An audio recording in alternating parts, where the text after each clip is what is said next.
Hello everybody, thanks for coming back. Today I'll be reading the next chapter, chapter 6, called Summer Days, in our story Charlotte's Web. When we last left off, we finally got to meet Wilbur's new friend, Charlotte. Summer days. I'm definitely dreaming of summer days at this point in time. How about you? The early summer days on a farm are the happiest and fairest days of the year. Lilacs bloom and make the air sweet and then fade.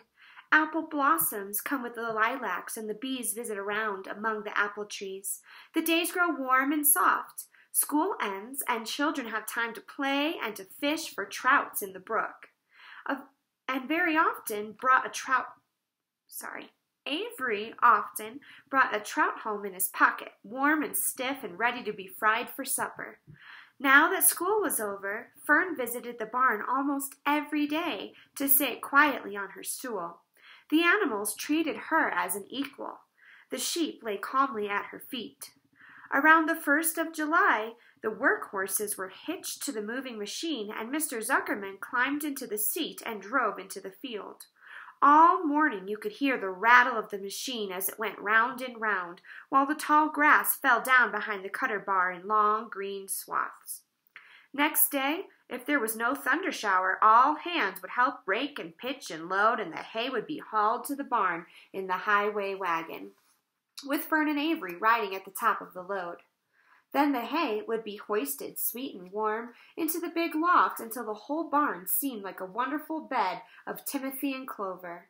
It was fine to jump in and perfect to hide in, and sometimes Avery would find a little grass snake in the hay and would add it to the other things in his pocket.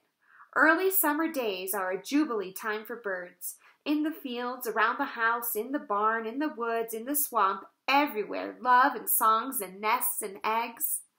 From the edge of the woods, the white-throated sparrow, which must come all the way from Boston, calls, "Oh, Peabody, Peabody, Peabody." On an apple bough, the phoebe teeters and wags its tail, and says, "Phoebe, Phoebe." The song sparrow, who knows how brief and lovely life is, says, "Sweet, sweet, sweet," interlude, "sweet, sweet, sweet." If you enter the barn, the swallows swoop down from their nests and scold, "Cheeky, cheeky," they say. In early summer, there are plenty of things for a child to eat and drink and suck and chew. Dandelion stems are full of milk. Clover heads are loaded with nectar. The Frigidaire is full of ice-cold drinks. Everywhere you look is life, even the little ball of spit on the weed stalk. If you poke it apart, it has a green worm inside it. And on the underside of the leaf of the potato vine are the bright orange eggs of the potato bug. It was on a day in early summer that the goose eggs hatched. This was an important event in the barn cellar. Fern was there, sitting on her stool, when it happened. Except for the goose herself, Charlotte was the first to know that the goslings had at last arrived. The goose knew a day in advance that they were coming. She could hear their weak voices calling from inside the egg. She knew they were in a desperately cramped position inside the shell and were most anxious to break through and get out. So she sat quite still and talked less than usual. When the first gosling poked its gray-green head through the goose's feathers and looked around, Charlotte spied it and made the announcement. "I am sure," she said, "that every one of us here will be gratified to learn that after 4 weeks of unremitting effort and patience on the part of our friend the goose, she now has something to show for it.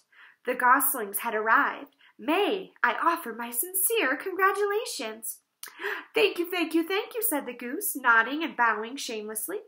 "Thank you," said the gander. "Congratulations!" shouted Wilbur. "How many goslings are there? I can only see 1. "There are 7, said the goose.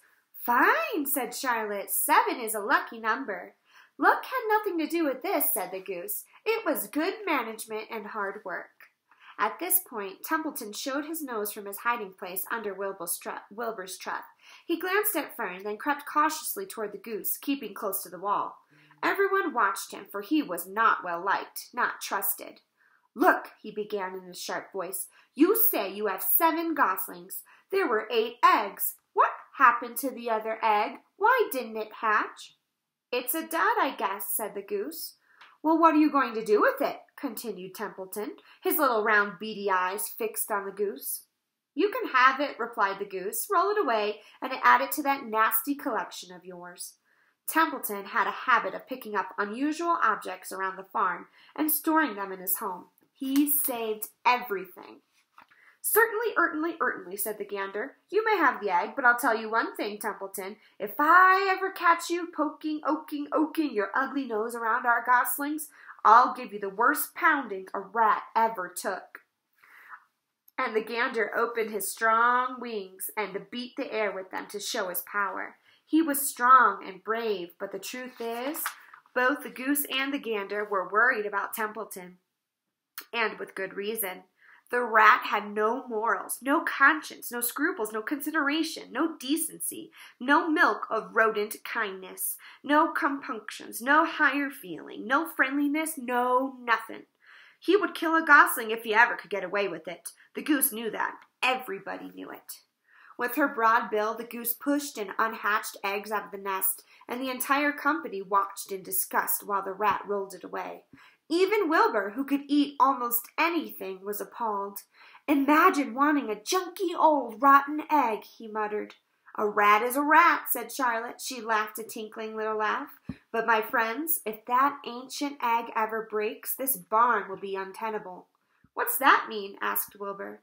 "It means nobody will be able to live here on account of the smell. A rotten egg is a regular stink bomb." "I won't break it," snarled Templeton. "I know what I'm doing. I handle stuff like this all the time." He disappeared into his tunnel, pushing the goose egg in front of him. He pushed and nudged till he succeeded in rolling it to his lair through the trough. That afternoon, when the wind had died down and the barnyard was quiet and warm, the gray goose led her 7 goslings off the nest and out into the world. Mr. Zuckerman spied them when he came with Wilbur's supper. "Well, hello there," he said, smiling all over. "Let's see, 1, 2, 3, 4, 5, 6, 7. 7 baby geese. Now, isn't that lovely?" And that's the end of chapter 6. It made me wonder what it would be like living on a farm. Sounds quite nice to be out in nature, all the fresh smells, the fresh air. Would you like to ever live on a farm? Come back tomorrow for chapter 7. Bye, everybody.